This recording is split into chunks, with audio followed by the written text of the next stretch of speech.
Pemerintah memastikan akan tetap mengimpor sejumlah komoditas pangan utama di tahun ini. Hal ini dilakukan menyusul tingginya kebutuhan pangan di dalam negeri dan terbatasnya produksi pangan nasional yang menyebabkan Indonesia mau tidak mau bergantung pada produk luar negeri.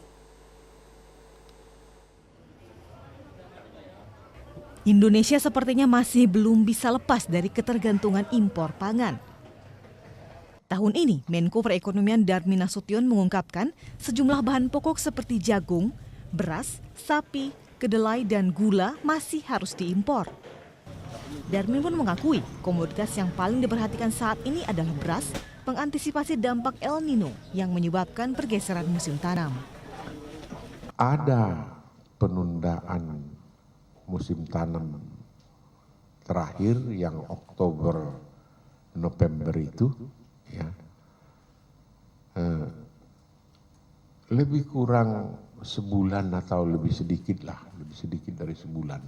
Beras yang diimpor beberapa bulan lalu, ya, kan Anda pernah dengar kan waktu itu ada impor beras tapi tidak disalurkan ke pasar karena hanya dipakai untuk berjaga-jaga kalau sampai produksinya tidak mampu menutup kebutuhan.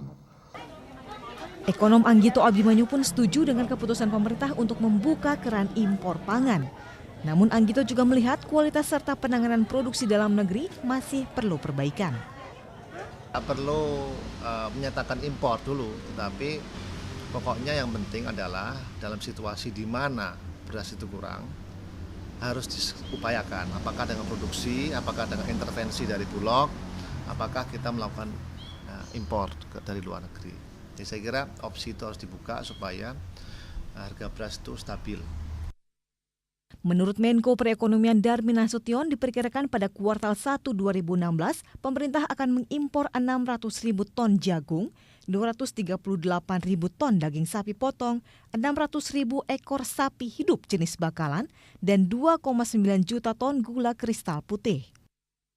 Sementara hingga saat ini pemerintah masih menghitung tambahan impor beras selain yang telah disepakati di bulan September 2015 sebesar 1,5 juta ton.